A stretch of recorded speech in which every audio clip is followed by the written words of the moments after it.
Welcome, art lovers. Welcome to the world of Zinaida Serebriakova, an artist whose works, spanning over 400 pieces, radiate both beauty and emotional depth. Born in 1884 into the renowned Benoit family, Zinaida was surrounded by art from the very beginning. Her father was a famous sculptor. Her uncle, Alexander Benoit, was one of the founders of the Miroskustva art movement, and her entire family was steeped in creativity. Zinaida's early exposure to art set the foundation for a lifetime of brilliant work. But unlike many of her peers, she didn't follow avant-garde trends. Instead, she held firmly to realism, believing in the beauty of the human form and everyday life. Her breakthrough came in 1909, with her now iconic self-portrait at the dressing table. It was painted during a winter snowstorm when models couldn't reach her rural home. This work, filled with grace and quiet contemplation, catapulted her into the spotlight when it was exhibited in 1910 and purchased by the Tretyakov Gallery. You can see it in the softness of her expression. A woman in a moment of intimate self-reflection, yet completely in control of her artistic voice. Her early works often portrayed scenes of rural life, filled with warmth and the simple beauty of Russian peasantry. Paintings like Peasants and Girl Bathing show her deep connection to the land and its people. Her art during this period shines with vibrant colors and tender humanity, making the ordinary seem extraordinary. But Zinaida's life took a tragic turn with the Russian Revolution in 1917. The upheaval tore apart not only her country but her personal life. In 1919, her beloved husband Boris died of typhus, leaving her a widow with 4 young children and a sick mother.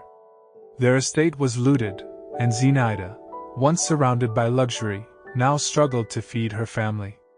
During this time, she created one of her most poignant works, House of Cards, which depicts her children, fragile and vulnerable, trying to build something stable amidst the chaos of a collapsing world. She could no longer afford expensive oil paints, so she turned to charcoal and pencil, capturing raw emotions in stark simplicity. Despite the hardships, Zinaida continued to create, even finding solace in sketching the world around her, including scenes from the Mariinsky Theater, where her daughter trained as a ballerina. Her love for ballet dancers shines through in these graceful pastels, capturing their movement and elegance. In 1924, Zinaida traveled to Paris to complete a commission for a mural, intending to return to Russia afterward.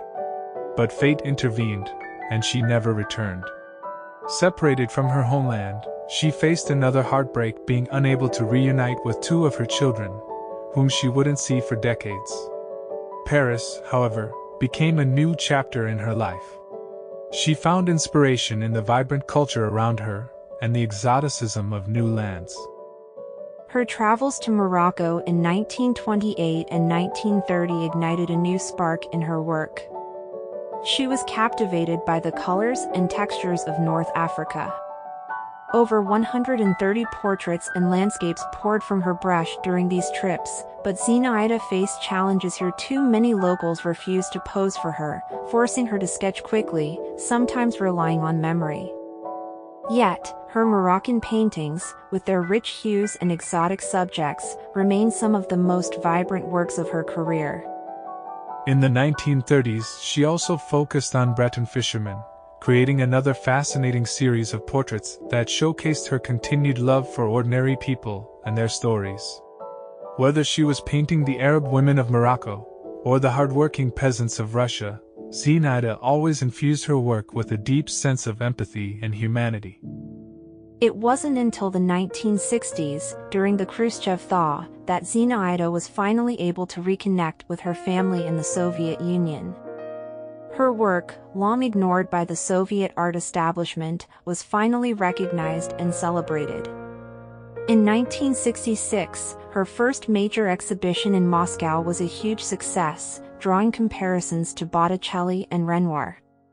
Soviet audiences were moved by her art, and her albums sold by the millions. Zinaida Serebriakova passed away in 1967 at the age of 82, but her legacy continues to grow. Her paintings, each a testament to her resilience and vision, remain cherished in both Russia and France.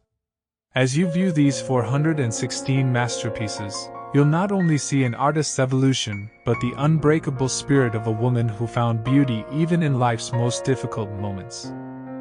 From the vibrant peasants of the Russian countryside to the colorful streets of Morocco, from the ballet dancers of St. Petersburg to the quiet self-portraits that reveal her inner world, Zinaida Serebriakova invites us to experience the world through her eyes, where every brushstroke tells a story of grace, strength, and the enduring power of art. Thank you for exploring the incredible world of Zinaida Serebriakova with us. If you enjoyed this journey through her life and art, don't forget to like, share, and subscribe for more inspiring stories from the world of art. See you in the next video.